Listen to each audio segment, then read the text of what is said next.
छोटे से गांव में मोहन नाम का एक गरीब लड़का रहता था। उसके परिवार में उसके साथ उसके बूढ़े माता पिता रहते थे। सोहन का परिवार बहुत ही गरीब था। उनके पास ना तो कोई जमीन थी, नहीं खाने के लिए कोई साधन था।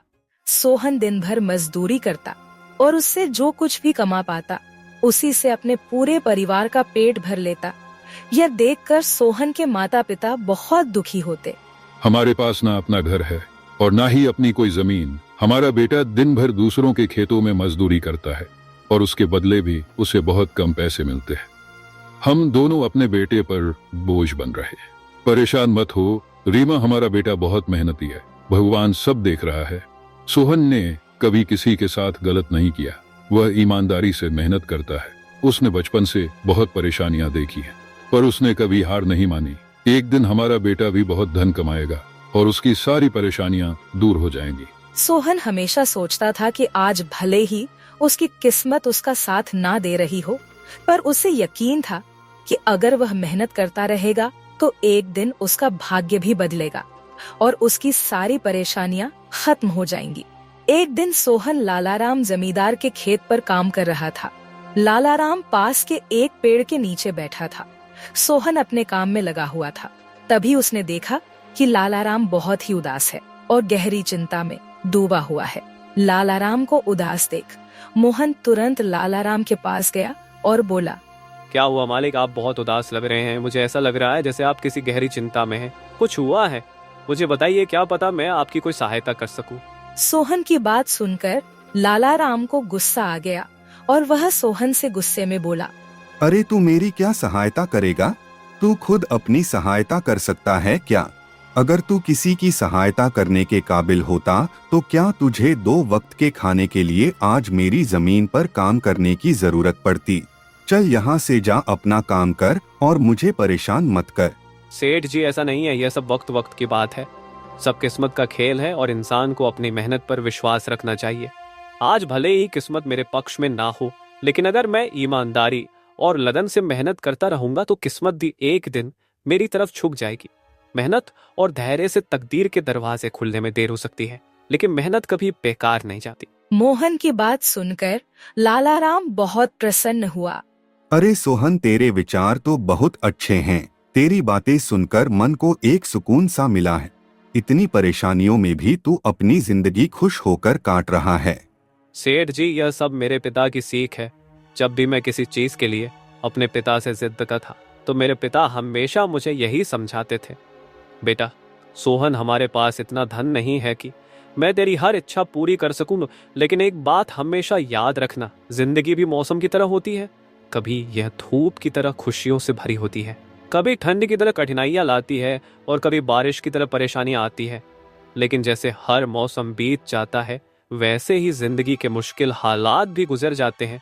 बस धैर्य और हिम्मत बनाए रखना जरूरी है, क्योंकि एक दिन सब कुछ ठीक हो ही जाता है। अरे वाह, लगता है तेरे पिता बहुत ही नेक इंसान है। किसी दिन मैं भी उनसे जरूर मिलूंगा। मालिक, क्या हुआ है? आप एक बार मुझे साफ साफ बताइए, क्या पता आपकी परेशानी का कोई हल मिल ही जाए। अरे सोहन, मैं एक बहुत बड़ी परेशानी में फंस गया हूँ। मुझे अपनी परेशानी का कोई भी हल नजर नहीं आ रहा है। सेठ जी, एक बार मुझे बताइए तो क्या पता आपकी परेशानी का कोई हल निकल ही जाए। सोहन, हमारे गांव में मेरे पिता की एक पुश्तैनी जमीन थी जो काफी पीढ़ियों से हमारे पास थी। उस पर मेरा और मेरे भाई का हक है, पर हमारे गांव के ही 2 बाप बेटों ने उस पर कब्जा कर लिया है।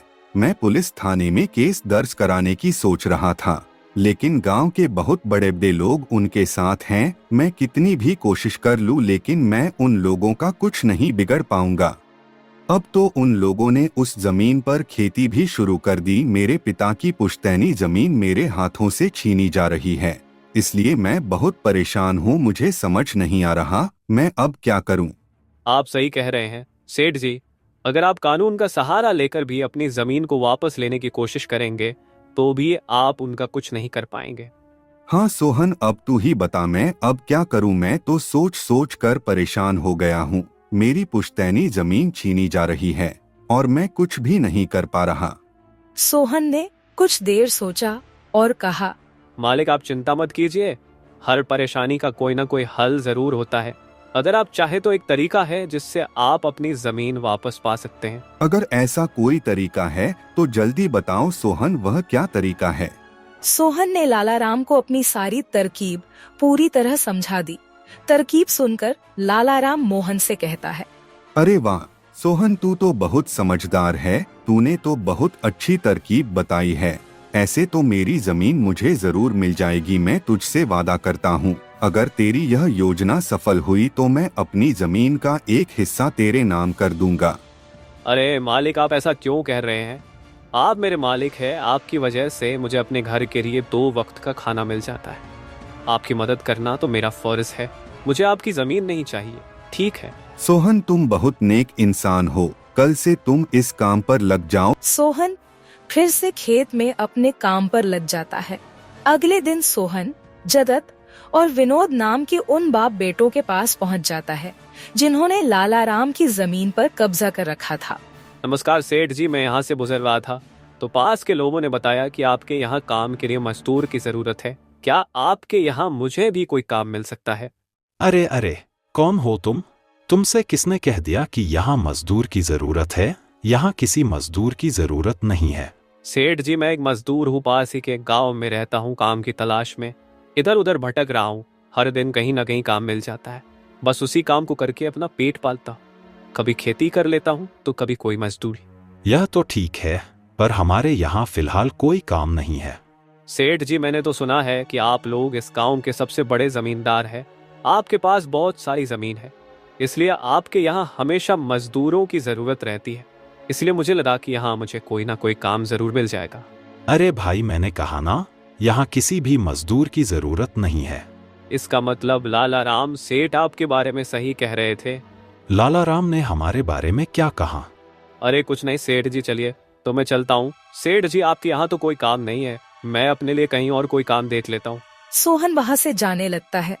तभी जगत विनोद ने सोहन को रोककर यह पता लगाने के लिए बोलता है कि लाला राम ने सोहन को उन लोगों के बारे में क्या बताया है।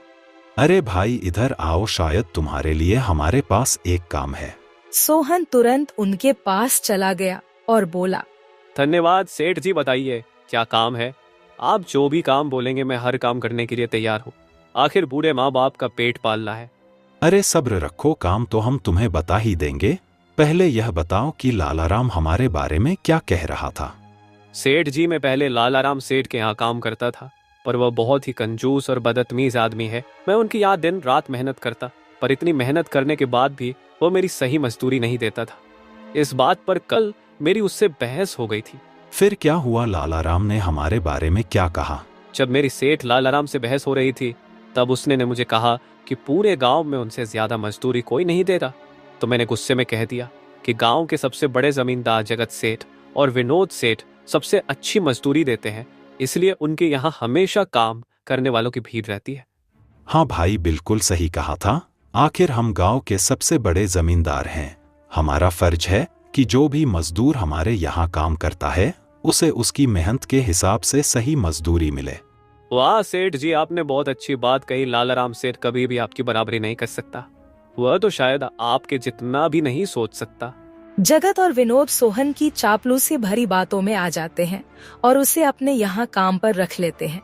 चलो अब काम की बात करते हैं। तुम एक अच्छे इंसान लगते हो। हमें अपने खेत पर काम करने के लिए तुम्हारे जैसे ही एक मजदूर की जरूरत है। कल से ही काम पर आ जाना। कुछ दिन ऐसे ही बीत गए।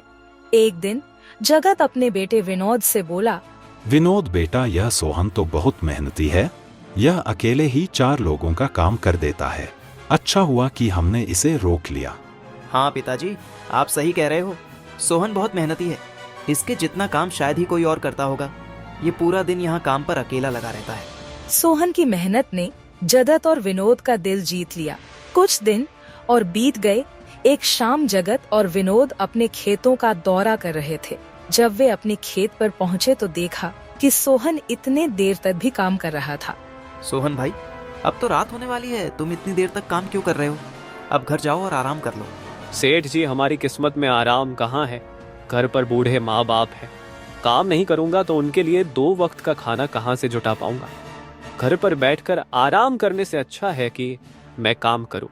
इस तरह मेरा मन भी लगा रहता है। तुम बहुत मेहनती हो सोहन, आज का काम यहीं छोड़ दो और घर जाकर आराम करो।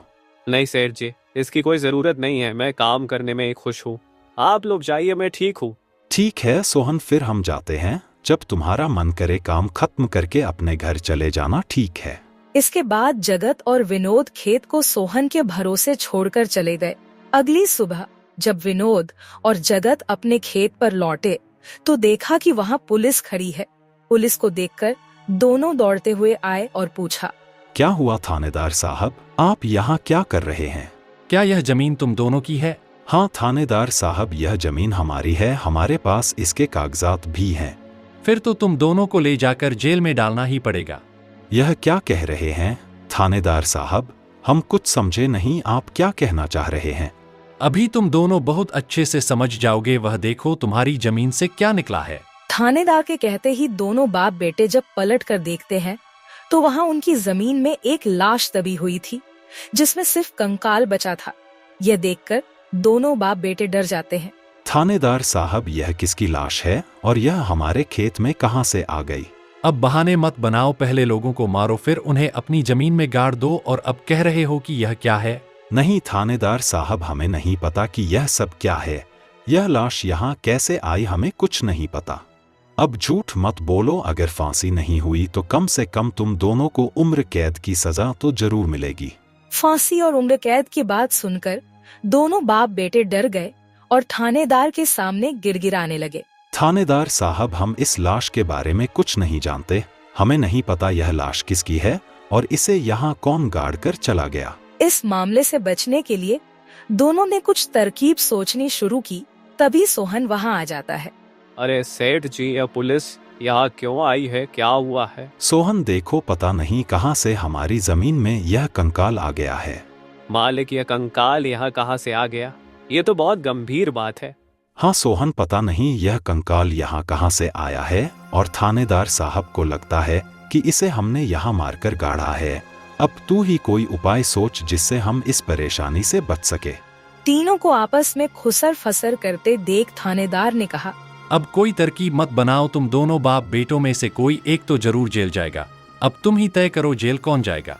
थानेदार साहब, थोड़ा सा समय दीजिए, हम तय कर ले कि जेल कौन जाएगा। मैं बस 5 मिनट देता हूँ, जल्दी से फैसला करो कौन जाएगा जेल। सोहन, जगत और विनोद थोड़ी दूरी पर जाकर बात करने लगे। देखो मालिक, दोनों के फंसने से अच्छा है कि कोई एक फंसे। अब सोचिए कौन जाएगा। हम दोनों में से कोई भी जेल नहीं जाना चाहता। सोहन भाई, कोई उपाय सोचो जिससे हम दोनों इस मुसीबत से बच सके। मालिक, एक बात कहूँ, इस कंकाल को देखकर ऐसा लगता है कि इसे काफी महीने पहले जमीन में दबाया गया होगा। जगत फांसी की बात सुनकर पहले ही डर गया था और सोहन की बात सुनते ही उसने फटाफट पूरी कहानी सोहन को बता दी। देखो सोहन भाई, सच कहूँ तो यह जमीन हमने कुछ महीने पहले ही लालाराम से हड़प ली थी। विनोद की बात सुनकर मोहन ऐसा दिखाने लगा जैसे उसे कुछ पता ही ना हो। क्या क्या कहा मालिक आपने? ये जमीन हड़पी थी, मुझे कुछ समझ नहीं आ रहा, जरा साफ साफ बताइए। जगत ने जमीन हड़पने की पूरी कहानी सोहन को बताई। पूरी कहानी सुनने के बाद सोहन ने कहा, मालिक, मेरे पास एक तरकीब है जिससे सांप भी मर जाएगा और लाठी भी नहीं टूटेगी। जल्दी बताओ सोहन भाई, क्या तरकीब है? तरकीब बताने से पहले मुझे यह बताइए कि आप लोगों के लिए क्या ज्यादा जरूरी है, यह जमीन या आप दोनों की जान? सोहन, इसमें पूछने वाली कौन सी बात है? हमारे लिए जमीन से ज्यादा हमारी जान प्यारी है। तो एक काम कीजिए मालिक, आप सबसे पहले जाकर थाने आर को बताइए कि यह जमीन सेठ लालाराम की है। आप उनसे बोलिए कि हमने तो कुछ महीने पहले ही यह जमीन बस काम करने के लिए उनसे ली थी, बाकी का काम मैं संभाल लूंगा। अरे सोहन, लेकिन इससे तो हमारी जमीन हमसे छिन जाएगी, फिर क्या होगा? नहीं मालिक, शायद आप मेरी तरकीब समझ नहीं पाए। जब आप थानेदार को बताएंगे कि यह जमीन सेठ लालाराम की है तो पुलिस किसे गिरफ्तार करेगी? सेठ लालाराम को। और जब लालाराम जेल चला जाएगा तब आप लोग फिर से जमीन पर कब्जा कर सकते हैं। इससे आप लोग भी जेल जाने से बच जाओगे और जमीन भी आपके ही के पास रहेगी। सोहन की तरकीब सुनकर दोनों बाप बेटे दंग रह गए। वाह सोहन भाई, तुम तो बहुत होशियार हो। आज तक तुमने हमें अपने काम से खुश किया था, अब तुम्हारी बुद्धि हमारी जान भी बचाएगी। इसके बाद तीनों थानेदार के पास गए और मोहन ने जो कुछ कहा था वही बात दोनों बाप बेटे थानेदार से कहने लगे। थानेदार साहब, यह जमीन हमारी नहीं है। हमने कुछ महीने पहले ही काम करने के लिए यह खेत लालाराम सेठ से लिया था। वह जब खुद फंस गए हो तो अब किसी और को फंसाकर अपनी जान बचाना चाहते हो ना? साहब, अगर आपको हमारी बात पर यकीन नहीं हो रहा तो आप सोहन से पूछ लीजिए। वह हमारे साथ बस कुछ दिनों से ही काम कर रहा है। इससे पहले वह सेठ लालाराम के यहाँ काम करता था। बोलो सोहन, यह जमीन किसकी है? थानेदार साहब, ये जमीन सेठ लालाराम की है। जगत सेठ और विनोद सेठ ने तो बस कुछ समय से इस जमीन पर खेती कराना शुरू किया है। सोहन की बात सुनकर थानेदार ने सोहन से कहा, सेठ लालाराम को बुलाने के लिए कहो। सोहन, तुम एक काम करो, जाओ और सेठ लालाराम को बुलाकर लेकर आओ।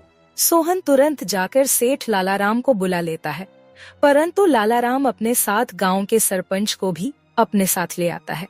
यहाँ क्या हो रहा है? यहाँ इतने लोग क्यों जमा है? देखिए सरपंच जी, इन दोनों की जमीन से एक कंकाल निकला है और अब यह लोग कह रहे हैं कि यह जमीन इनकी नहीं है बल्कि सेठ लालाराम की है। थानेदार ने सरपंच जी को पूरी कहानी सुना दी।